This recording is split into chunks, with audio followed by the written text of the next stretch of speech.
Good morning. आज हम फिर से इंग्लिश ऑनलाइन क्लास में आपके सामने हाजिर हूँ। आज का अपना टॉपिक रहेगा डिटर्मिनर्स। डिटर्मिनर्स के बारे में आपने पढ़ा होगा। डिटर्मिनर्स, अब डिटर्मिनर्स को हिंदी में क्या पढ़ा, अगर इनके लिए कोई शब्द लें तो वो होगा निर्धारक। अब देखो डिटर्मिनर क्या होगा, किसी भी नाउन से पहले आकर आएगा, ठीक है। आकर उस नाउन को डिटरमाइन करेगा, आकर नाउन को डिटरमाइन करता है, ठीक है, जिसको अपन कहते हैं डिटर्मिनर। अब डिटर्मिनर में अपने पास जो है, आज अपन डिटर्मिनर का एक टॉपिक है आर्टिकल, उसके बारे में चर्चा करेंगे। तो देखो डिटर्मिनर का एक टॉपिक है आर्टिकल, और आर्टिकल के बारे में आपको पता ही होगा। बेसिकली आर्टिकल क्या होते हैं, ए एन द। तो अब ए एन द क्या है, इसके बारे में विशेष चर्चा करते हैं। सबसे पहले देखो टाइप्स ऑफ आर्टिकल में क्या, दो टाइप्स के आर्टिकल है। नंबर एक इनडेफिनेट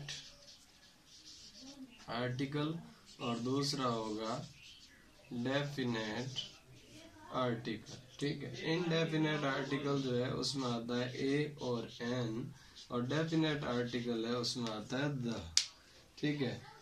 अब देखो ए और एन इनडेफिनेट आर्टिकल है और द डेफिनेट आर्टिकल है। अब देखो सबसे पहले अपन यूज करते हैं इनडेफिनेट आर्टिकल का यूज पढ़ते हैं कि भाई इन डेफिनेट आर्टिकल जो है ए और एन, इनका यूज कहाँ होगा। तो नंबर वन, इनका यूज होगा सिंगुलर नाउन के साथ। नंबर दो, इनका यूज होगा काउंटेबल नाउन के साथ। अब देखो सिंगुलर नाउन का मतलब क्या है, एक वचन संज्ञा है, यानी कि जो कि सिंगुलर, और काउंटेबल नाउन का मतलब क्या है, जिनको गिना जा सके, काउंट किया जा सके। अब देखो सबसे पहले अपन पढ़ेंगे यूज ऑफ ए, यानी आर्टिकल ए जो है उसका प्रयोग कहाँ होगा। तो सबसे पहले अगर अपन बात करें तो यदि कोई नाउन कॉन्सोनेंट से शुरू हो तो उससे पहले आर्टिकल ए का प्रयोग करेंगे। अब देखो कॉन्सोनेंट क्या है, वाउल क्या है, ये आपने पढ़ा होगा। जैसा कि आप जानते हैं कि इंग्लिश में ए ई आई ओ यू, ये पांच जो है इनको कहा जाता है वाउल, और इनके अलावा बाकी के जो 21 रिमेनिंग लेटर्स है वो होते हैं कॉन्सोनेंट। तो यहाँ बात किसकी हो रही है, कॉन्सोनेंट की, यानी कि कोई भी नाउन जो है वो कॉन्सोनेंट से शुरू हो, यानी ए ई आई ओ इससे शुरू ना हो, और उनका उच्चारण जो है, उनका प्रोनाउंसिएशन जो है वो भी कैसा हो, कॉन्सोनेंट हो। शुरू भी जो है ये कॉन्सोनेंट से हो और प्रोनाउंसिएशन भी कॉन्सोनेंट हो, ऐसे के साथ ए लगाते हैं। फॉर एग्जांपल देखो a book, a car, a bag, a tree, a watch, a table, etcetera. अब देखो इन नाउन्स में बुक फर्स्ट लेटर बी है और बॉय प्रोनाउंस हो रहा है, यहाँ फर्स्ट लेटर सी है जिसको अपन को कार, बैग, ट्री, वॉच और टेबल, यानी कि कॉन्सोनेंट ही से ही शुरू हो रहे हैं, इनका प्रोनाउंसिएशन भी कॉन्सोनेंट है, तो इनके साथ अपन आर्टिकल ए का प्रयोग करते हैं। अब देखो सेकंड चीज देखते हैं कि भाई अगर नाउन की शुरुआत वोल से हो, लेकिन उसका प्रोनाउंसिएशन यानी कि उच्चारण कॉन्सोनेंट हो। फिर देखो कोई भी नाउन जो है वो वोल से शुरू हो सकती है, यानी ए ई आई ओ यू इन 5 लेटर्स में से किसी भी लेटर से शुरू हो सकती है, बट उसका जो प्रोनाउंसिएशन है, जो उच्चारण है, वो आपका कॉन्सोनेंट होना चाहिए। अब देखो ऐसे कौन से हो सकते हैं जिनके साथ अपन किसका यूज करेंगे, ए का। तो फॉर एग्जांपल देखो अ 1 rupee note, a European language, a university campus, union leader. इस प्रकार से जो है यहाँ आप देखेंगे कि यहाँ जो है ये ओ से शुरू हो रहा है, ओ अपना वोल है, बट इसका जो प्रोनाउंसिएशन है, जो उच्चारण है, वो 1 हो रहा है और वह अपना कॉन्सोनेंट है। उसी प्रकार से ये यूरोपियन है, इसका उच्चारण यू से हो रहा है। ये यूनिवर्सिटी है, इसका उच्चारण भी यू। ये यूनियन, इसका उच्चारण भी यू।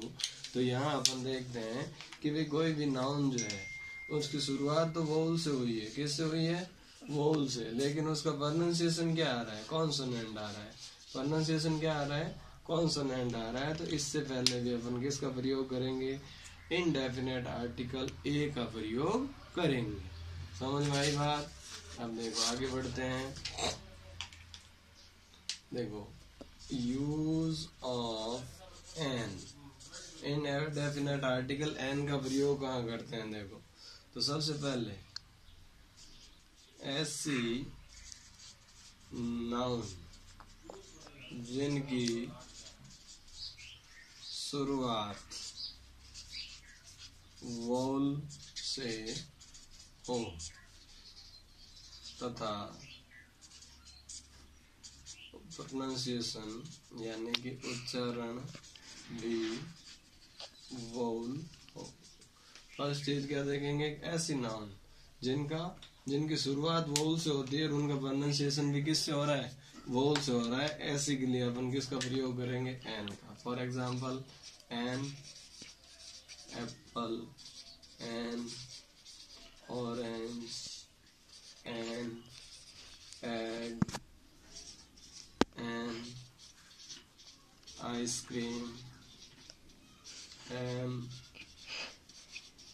Umbrella, etcetera. अब यहाँ देखिए आप, पहला जो लेटर है, पहली नाउन जो है एप्पल, फर्स्ट लेटर ए है। दूसरा देखो ऑरेंज, फर्स्ट लेटर ओ। तीसरा egg, first letter E. Ice cream I, और अम्ब्रेला में you. A E I O you, पांचों वोल है। अब इनका देखो प्रोनाउंसिएशन देखते हैं। इसको क्या पढ़ेंगे? एप्पल यानी कि ए। इसको क्या पढ़ेंगे? ऑरेंज यानी कि ओ। इसको क्या पढ़ेंगे? एग यानी ए। इसको क्या पढ़ेंगे? आइस यानी कि आ। और इसको क्या पढ़ेंगे? अम्ब्रेला यानी कि ओ। तो इस प्रकार से इनका प्रोनाउंसिएशन भी क्या है? वोल है। ठीक है।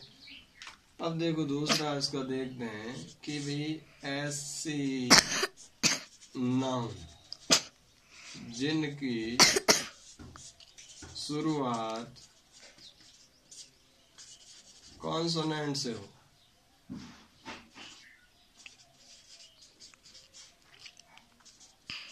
लेकिन प्रोनाउंसिएशन यानी कि उच्चारण वोल। ऐसी नाउन जिनकी शुरुआत जो है वो कॉन्सोनेंट से होती है, कॉन्सोनेंट से होगी, लेकिन उनका जो प्रोनाउंसिएशन है, उच्चारण जो है, वो वोल से होगा। तो ऐसी नाउन से पहले अपन किसका प्रयोग करेंगे? आर्टिकल एन का प्रयोग किया जाएगा। फॉर एग्जाम्पल देखो an honest boy, N honourable man, an hour etcetera. इनको देखिए अब, एन ऑनेस्ट बॉय, इसमें क्या है देखो, फर्स्ट लेटर आपका क्या है एच। एच क्या है कॉन्सोनेंट, लेकिन इनका उच्चारण क्या हो रहा है, इसको क्या पढ़ेंगे अपन ऑनेस्ट, यानी ओ जो है अपना वोल है। उसी प्रकार से ऑनरेबल, इसको अपन पढ़ते हैं अवर। अवर में फर्स्ट लेटर अ है, इसलिए इनके साथ भी किसका प्रयोग करेंगे, आर्टिकल एन का प्रयोग किया जाएगा।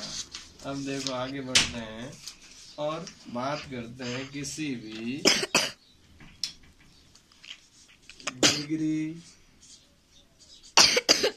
उपाधि या पद की जब हम इनको एब्रीविएशन फॉर्म में लिखते हैं, यानी कि इनको शॉर्ट फॉर्म में जब अपन इसको लिखते हैं, तो इनके साथ जो इनका साउंड आएगा उसके अकॉर्डिंग हम इनमें से ए या एन का प्रयोग करेंगे। जैसे मैं सबसे पहले लिखूं एम एल ए, तो यहाँ देखो फर्स्ट लेटर इसका जो है, इसको क्या प्रोनाउंस करेंगे एम, तो यहाँ क्या आएगा एन, ठीक है।